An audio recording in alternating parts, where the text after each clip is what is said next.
Part 1. The display hall of the Galactic Academy of Military History was the largest school in the known universe. It floated in space between 3 star systems, and its halls stretched for hundreds of kilometers. Students came from every corner of the galaxy to study here. They learned about old wars, ancient battles, and the weapons that shaped history. Instructor Vel walked slowly through the archaic weapons wing. She was a Marani, a species known for their tall bodies and silver scales that shined like metal under the lights. Behind her, 20 students followed in a careful line. They came from different planets, different species, different worlds. Some had 4 arms. Some had no arms at all. Some floated instead of walked. Among them was a single human. Her name was Yuna.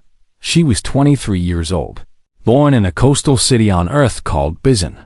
Her hair was black and pulled back tight. Her eyes were dark and calm. She walked at the back of the group, quiet and watchful. Yuna was only the 3rd human ever accepted into the academy. Most species still did not know what to think about humans. They were new to the galactic community. They were small compared to many species. They did not have natural weapons like claws or poison or armored skin. Many aliens looked at humans and saw weakness. Vel stopped before a large display case made of clear crystal.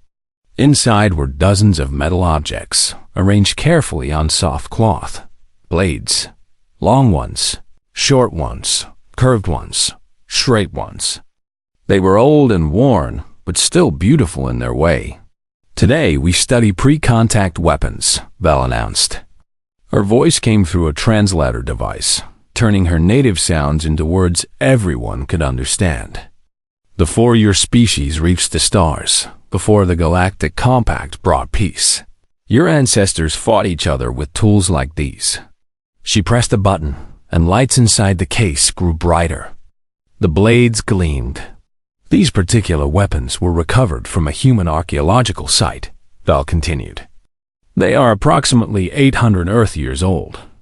Our archivists believe they were ceremonial objects, decorations for important events, perhaps symbols of status or religion. A student near the front raised one of his 4 arms. His name was Baro, and he was a Keth. His species was known for strength and loud opinions. "Why would humans make decorations that look like weapons?" he asked. Were they afraid of something? Some students laughed quietly. Vel's neck frill moved slightly. It was how Marani showed they were thinking. An interesting question. Perhaps they wished to appear dangerous, even when they were not. Many primitive species do this. Yuna said nothing, but her eyes had not left the display case. She stepped closer, moving past other students who barely noticed her. She studied the blades with an expression that was hard to read. Something was wrong. She could see it immediately. The way the weapons were arranged, the way they were assembled. The angles were incorrect. The proportions were off. Whoever had put these displays together did not understand what they were looking at. "They're balanced wrong," Yuna said. Her voice was quiet. But in the silent hall, everyone heard her. Instructor Vel turned slowly. Her silver scales caught the light as she moved. "Excuse me, cadet."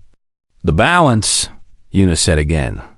She pointed at a long curved blade in the center of the display. "The tang-to-blade ratio is incorrect. The edge geometry doesn't match the handle shape." These weren't ceremonial objects. They were weapons. Real weapons. But whoever assembled them made mistakes. The hall went very quiet. Baro let out a wet, bubbling laugh. It was the sound the Keth made when they found something funny. The human thinks she knows more than Academy archivists? Scholars who have studied for centuries. Other students joined his laughter. Even Instructor Vel's frill moved in what might have been amusement. But Yuna did not react to the laughter. Her eyes stayed on the blades. "May I?" she asked, gesturing toward the case. "May I hold one?" Vel hesitated. These artifacts were irreplaceable. They were hundreds of years old. No student had ever been allowed to touch them directly, but something in the human's expression made her pause. There was no anger there, no embarrassment from being laughed at, just calm certainty. The kind of certainty that came from knowing something deeply and truly. Against her better judgment, Vel pressed another button. The crystal case slid open with a soft hiss. Yuna reached inside and lifted the long curved blade. It was heavier than it looked. The metal was cold against her palms. She adjusted her grip, shifted the weight, tested the balance. Yes, she had been right. This is a sword, she said, but it's assembled incorrectly. The handle should connect here, she demonstrated, turning the weapon slowly to allow proper cutting movement. Someone put it together backwards. They didn't understand how it was meant to be used. The laughter had stopped now. Students watched with confusion and curiosity. Yuna set down the curved blade and picked up a shorter one. It had a single edge and a slight curve. There were tiny marks along the flat of the blade, barely visible. This one isn't ceremonial at all, she continued.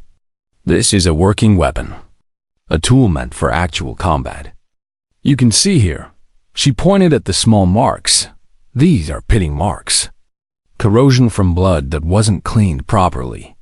Someone used this blade to kill. More than once. Instructor Vel's scales had gone pale. Among the Morani, this meant shock. How do you know this? She asked. Her voice had changed. The amusement was gone. How can you possibly know this? Yuna set the blade down gently, carefully, with respect. She looked up at the tall alien instructor. Because my grandmother taught me, she said simply. The words hung in the air like smoke. Around them, the other students exchanged glances. They did not understand. How could a grandmother teach someone about weapons that were 800 years old? How could any living person know such things? But Val was beginning to understand. She had studied humans briefly before this assignment. She knew they were strange among the galaxy's species. They did not abandon their past the way others did. They carried it with them, generation after generation, like a weight they refused to put down. Explain, Val said. It was not a command. It was a request. Please explain what you mean. Yuna looked around the hall at all the faces watching her. Alien faces. Strange eyes. Species who had forgotten their own violent histories. Who had locked away their weapons in museums and called it progress. She took a slow breath. Where I come from, she said. We never forgot how to fight. The silence that followed was complete. Not even the ventilation system seemed to make a sound. Every eye in the hall was fixed on the small human woman standing beside the open case of ancient blades. And for the first time since arriving at the academy, Yuna had their full attention. Part 2. The question that silenced the hall word traveled fast in the academy. Within an hour, the small incident in the archaic weapons wing had become a story. Within 2 hours, it had become a rumor. By the end of the day, it had become something close to legend. A human had corrected the academy archivists. A human had held ancient weapons and known their secrets. A human had claimed that her species never forgot how to kill. Instructor Vel had moved the class to a larger lecture hall. Other instructors had joined them. Department heads arrived with serious expressions. Even a member of the Academy Council appeared, an ancient being called Torvin, who belonged to a species called the Velderi. His body was made of living crystal that hummed and chimed. When he moved, Yuna sat at the center of it all. She had not asked for this attention. She had only spoken the truth. But now dozens of alien eyes watched her, waiting for her to explain something they could not understand. Tell us more, Val said. Her silver scales had returned to their normal color, but her frill still moved with agitation. Tell us about your grandmother. Tell us how you know these things. Yuna was quiet for a moment. She thought about her grandmother, about the training hall in Bizen, about summer mornings filled with the sound of wooden swords striking wooden swords. My family maintained a dojang for 11 generations, she began.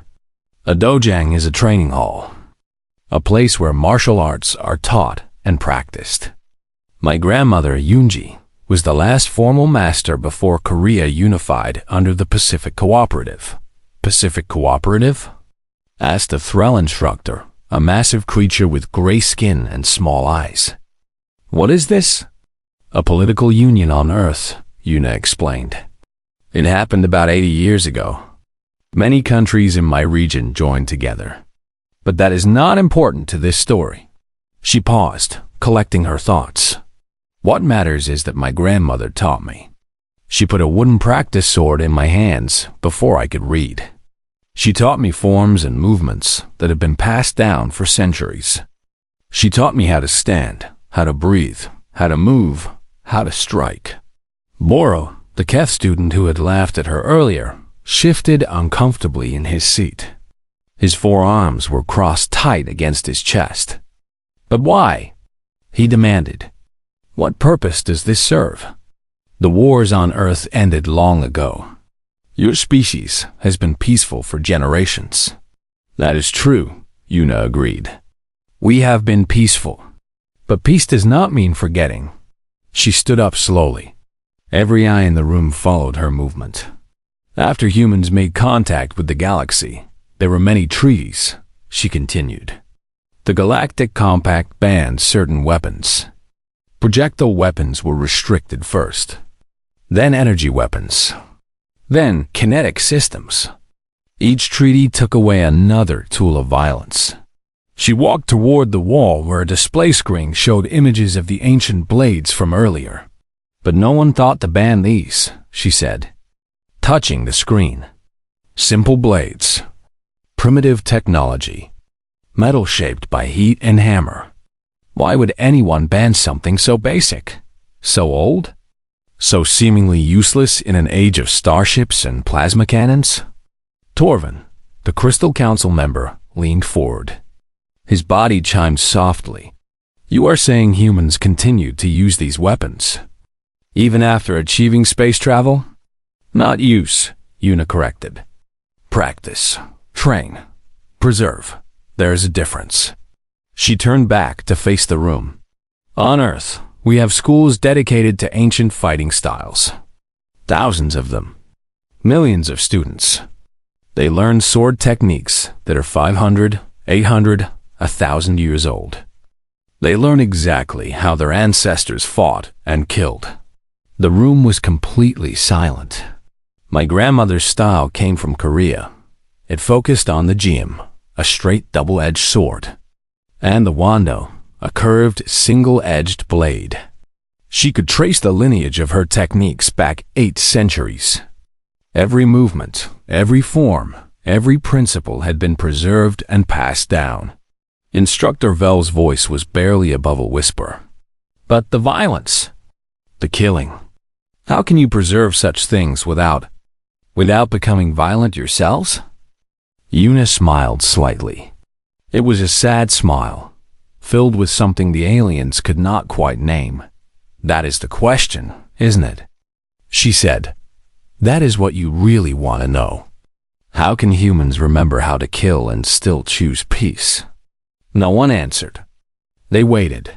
My grandmother used to say something, Yuna continued.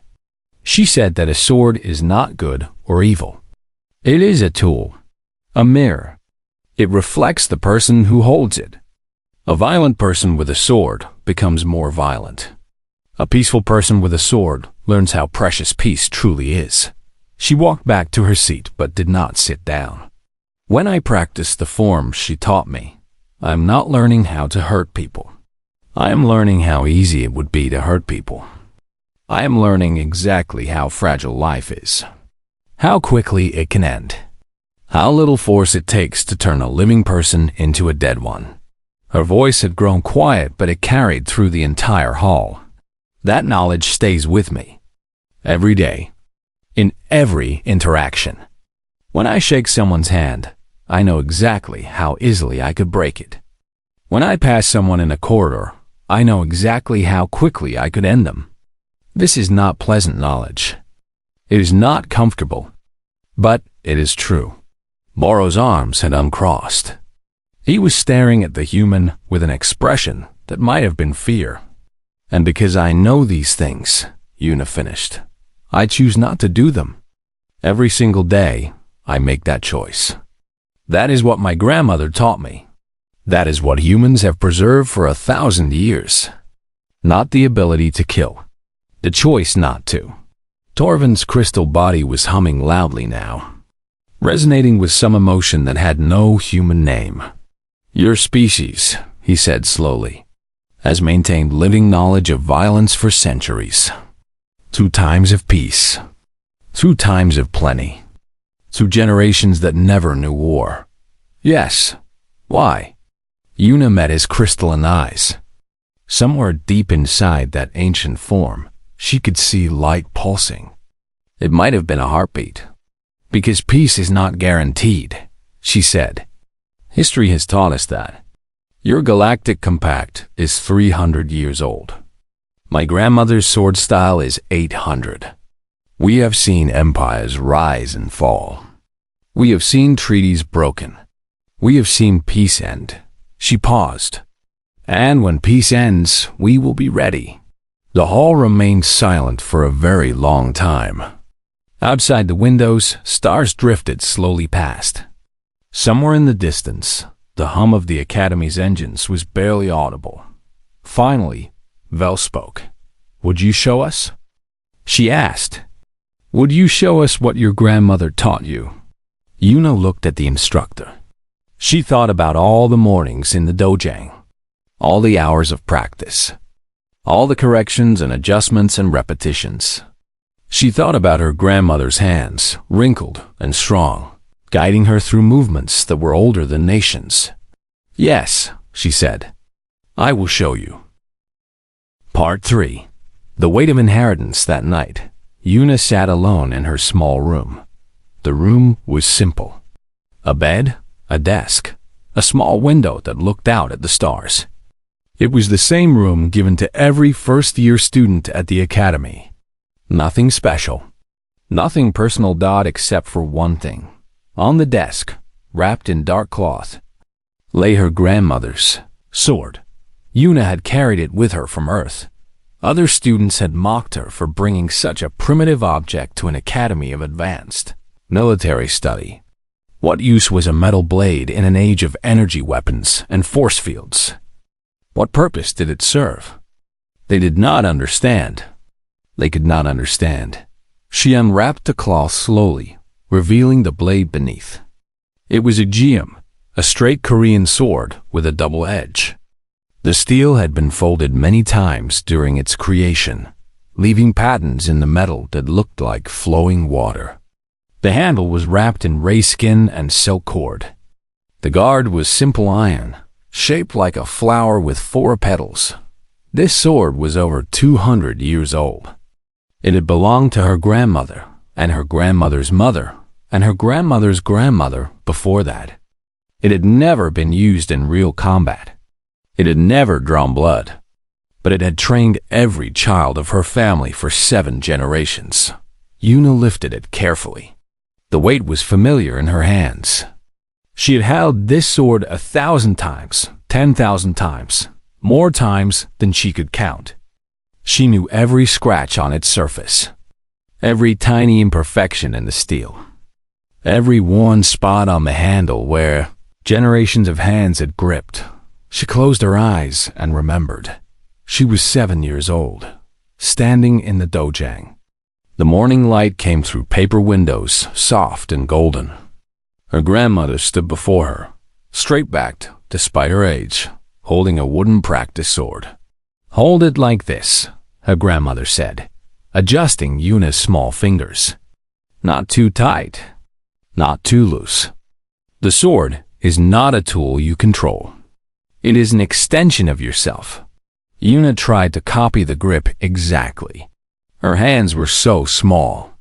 The wooden sword felt huge and awkward.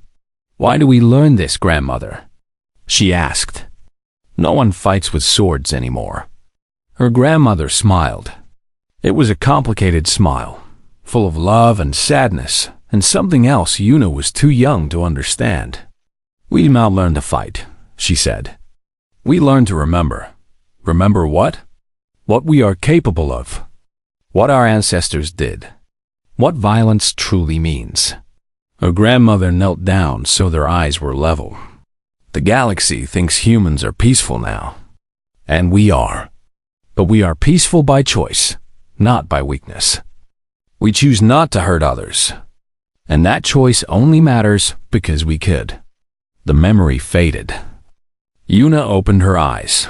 She was not 7 anymore. She was 23, alone in a room on a space station, surrounded by aliens who had never known what she knew, never carried what she carried. There was a soft chime at her door. Enter, she said, wrapping the sword again. The door slid open. Instructor Vel stood in the hallway, her silver scales dimmed in the low light. May I come in? She asked. Yuna nodded. The tall Marani had to duck to enter the small room. She looked around at the bare walls, the simple furniture. Her eyes settled on the wrapped bundle on the desk. Is that it? She asked. The sword? Yes. Vel moved closer, her scales catching what little light there was. May I see it? Yuna hesitated. The sword was a family treasure, sacred, but she had said she would show them. She had promised. She unwrapped the blade again. Vel stared at it for a long moment. Her frill moved slowly, showing deep thought. It is beautiful, she said finally. I have studied weapons my entire career. I have never seen anything quite like this. It was made by a swordsmith named Park Jung-woo, Yuna said. He lived 300 years ago. He made only 12 swords in his lifetime. This is the only one that survives. And it has been in your family since then? My great-great-great-grandmother purchased it directly from him. She was a warrior during a difficult time in our history. She wanted a sword that would last through the ages. Park Jung-woo made this one for her. Vel reached out a scaled hand but stopped before touching the blade. May I? Be careful. The edge is still sharp. The Marani lifted the sword gently. Her 4-fingered hands held it awkwardly, unused to the shape and balance. She turned it slowly, watching the light play across the folded steel. It is heavy, she said. Heavier than I expected. It was made for cutting, Yuna explained. The weight helps carry the blade through the target. A lighter sword would require more strength from the user. Through the target, Vel repeated softly. She looked at Yuna. You mean through bodies? Yes. Vel set the sword down carefully. Her scales had gone slightly pale again. I have taught military history for 60 years, she said. I have studied wars that killed billions. I have analyzed weapons that destroyed entire planets. But I have never held something like this. Something so personal. That is because you study violence from a distance, Yuna said. You look at it through screens and reports and archaeological records. You measure it in numbers and statistics. But you do not carry it in your hands. She picked up the sword again, holding it with practiced ease. When I hold this sword, I am connected to every person who held it before me. My grandmother, her mother, every generation going back to the woman who first bought it from Park Jung-woo. I can feel their hands on the handle, their breath in the air, their spirits in the steel. Vel watched her silently. This is what humans have preserved, Yuna continued. Not just techniques, not just knowledge, connection, memory, understanding. When I practice with this sword, I am not alone. I am standing with everyone who came before me. I will stand with everyone who comes after. It is like religion, Vel said softly. In some ways, yes. In other ways, no. Yuna wrapped the sword again. Religion asks you to believe in things you cannot see. This asks you to remember things that really happened. The violence was real. The death was real. The blood that stained these blades was real. She placed the wrapped sword back on the desk. Tomorrow, you will see what my grandmother taught me. You will see movements that have been practiced for 800 years. But please remember something. What? Yuna turned to face the instructor. Every technique I show you was created to kill human beings. Real people. With families and hopes and fears. My ancestors developed these skills to take lives as efficiently as possible. That is the truth I carry every time I pick up a sword. Vel's frill had gone completely still, and you still practice? Even knowing this? Especially knowing this, Yuna said. Because if I forget what these techniques were made for, they become just movements. Just exercise. Just tradition without meaning. But if I remember the truth, they remain what they were always meant to be.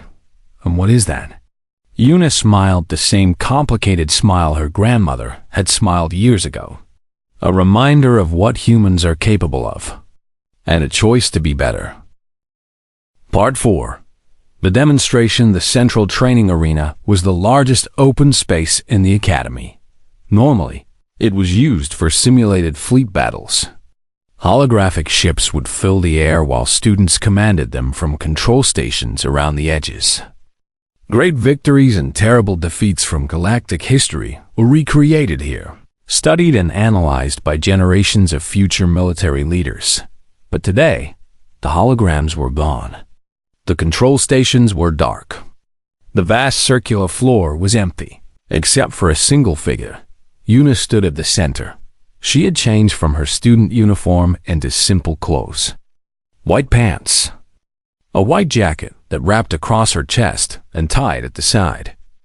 Her feet were bare against the cold metal floor. Her hair was pulled back tight in her hands.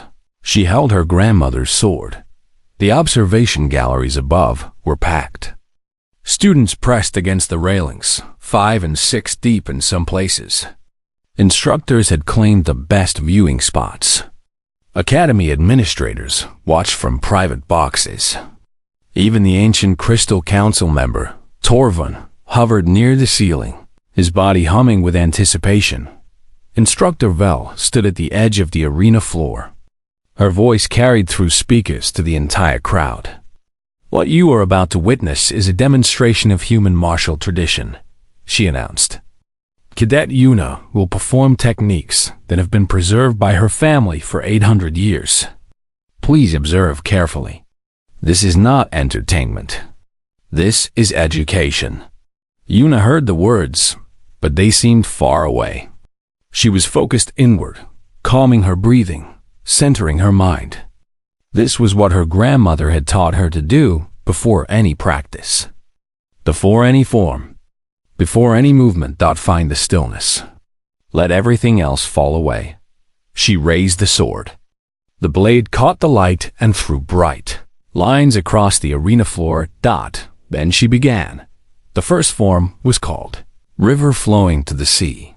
It was a beginner's form, meant to teach basic movements and transitions. Yuna had learned it when she was 7 years old. She had practiced it thousands of times since then. Her body moved without thought. Step, turn, cut. Step, turn, block. The sword traced patterns in the air that seemed to glow with their own light. Her feet slid across the floor in movements that were half dance, half something else entirely.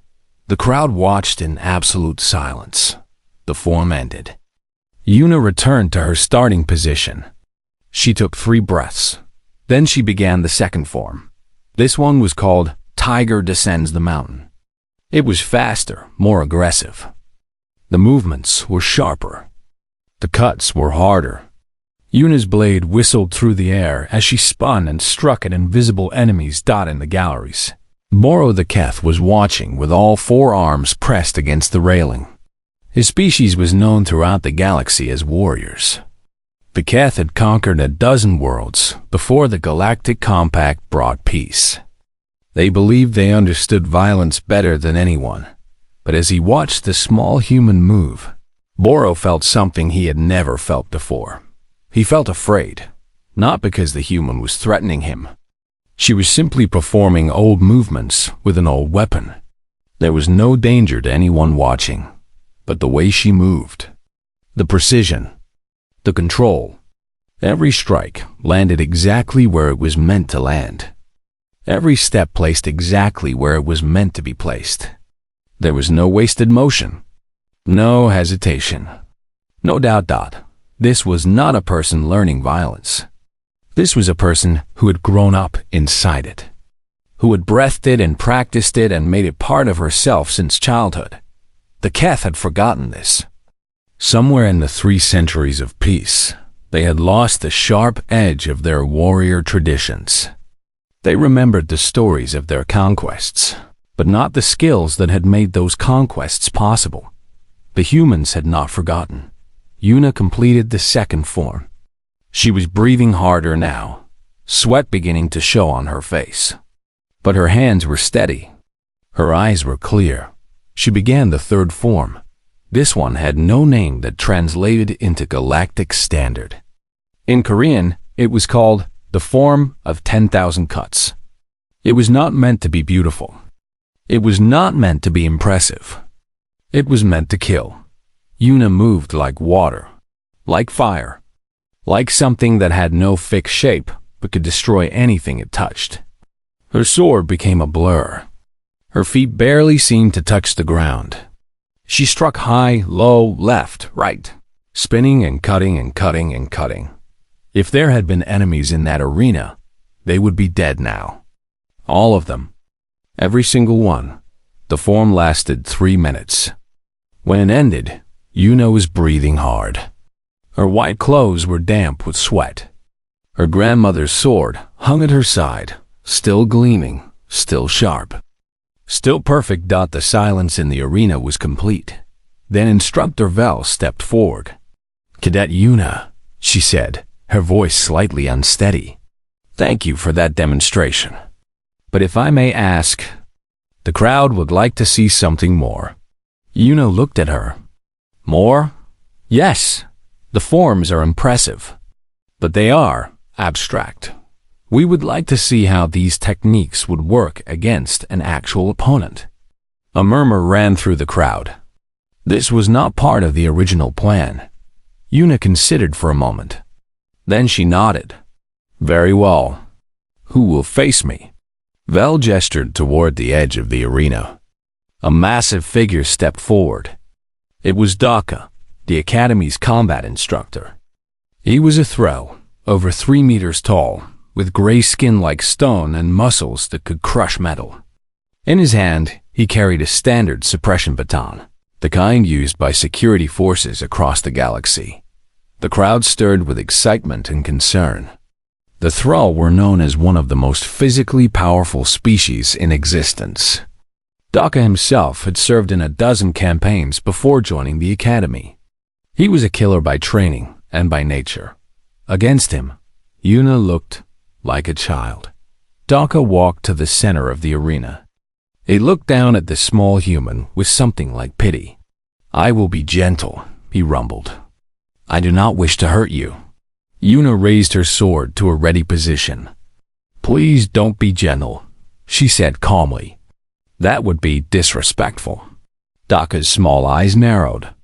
His grip tightened on the baton. "As you wish." He attacked. The Thrall moved fast for his size, much faster than most species expected. His baton swept down in a crushing blow that would have shattered bones, broken through armor, ended any normal fight in an instant. Yuna was not there. She had moved the moment he started his strike, sliding sideways in a motion so smooth it looked like flowing water.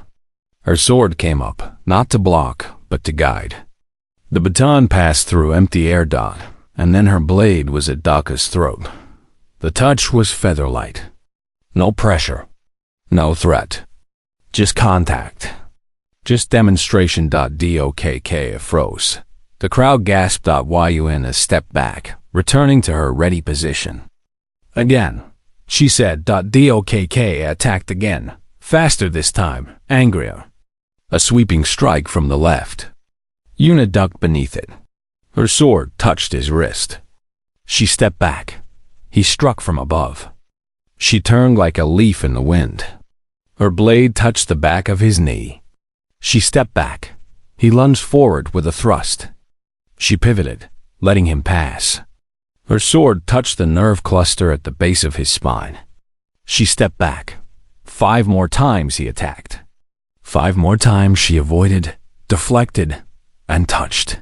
Throat, wrist, knee, spine, heart, eye, temple. Each touch was a death.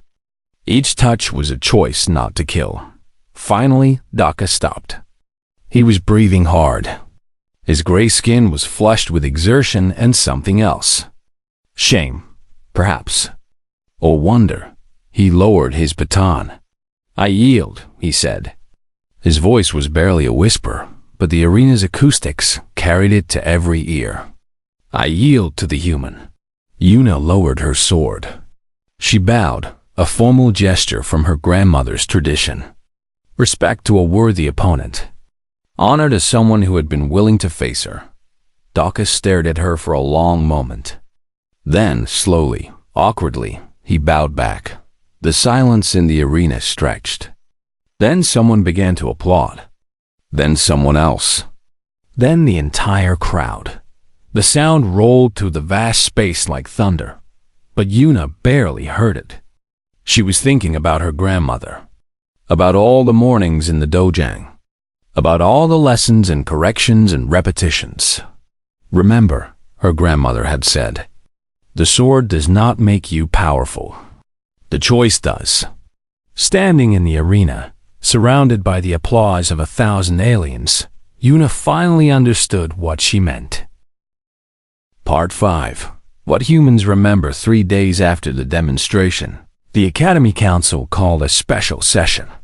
The council chamber was a circular room at the heart of the station. Holographic displays covered the walls, showing star maps and fleet positions and treaty boundaries. 12 seats arranged in a ring held the most senior members of the Academy's leadership.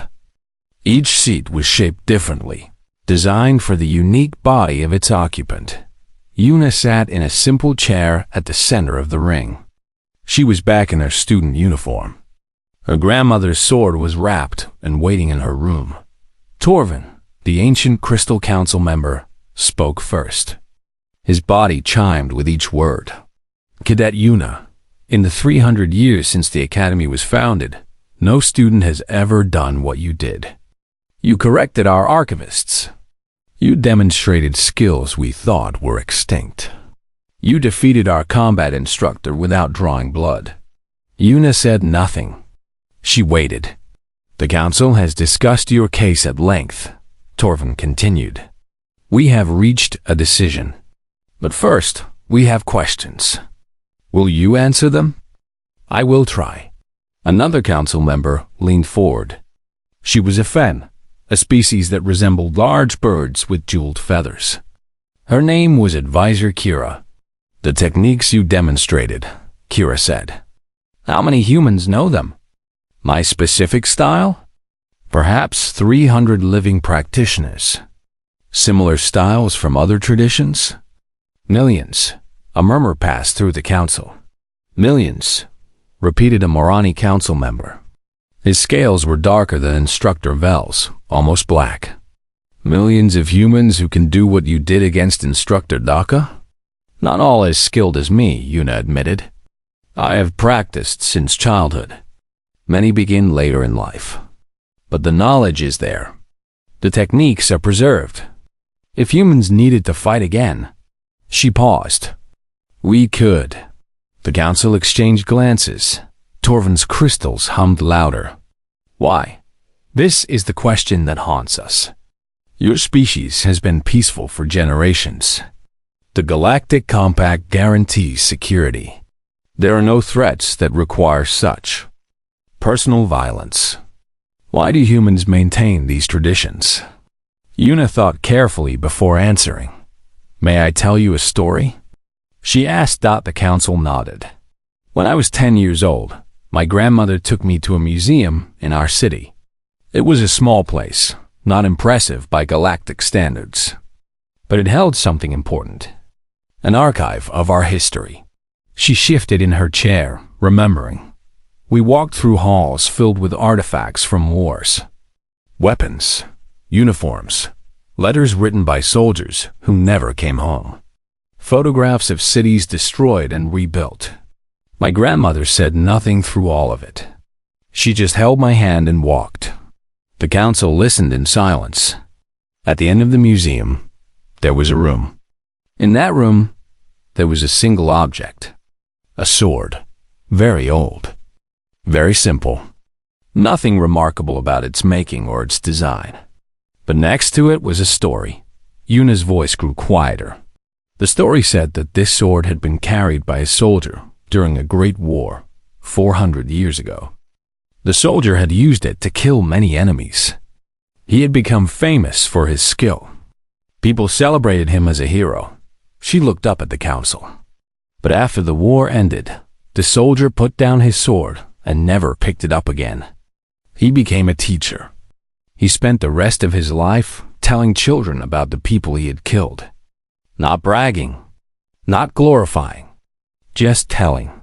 He wanted them to know what violence really meant, what it cost, what it took from everyone it touched. The council was completely still. Before he died, the soldier asked that his sword be preserved. Not as a trophy, not as a celebration, as a reminder. He said that the only way to prevent future violence was to remember past violence, not to hide from it, not to pretend it never happened, but to carry it forward so that every generation would understand. Yuna stood up slowly. Her small figure seemed larger somehow in the chamber. That is why humans maintain these traditions. Not because we love violence, not because we want to fight again, but because we refuse to forget what violence means. We carry the weight of it. The memory of it. The truth of it. She looked at each council member in turn. Your species have forgotten. You locked away your weapons and called it progress. You turned war into history and history into stories and stories into entertainment. You made violence safe by making it distant. Her voice was firm but not angry. But humans remember. Every child who learns a martial art learns where those techniques came from. Every student who picks up a sword learns what that sword was made for. We do not hide from our capacity for destruction. We acknowledge it.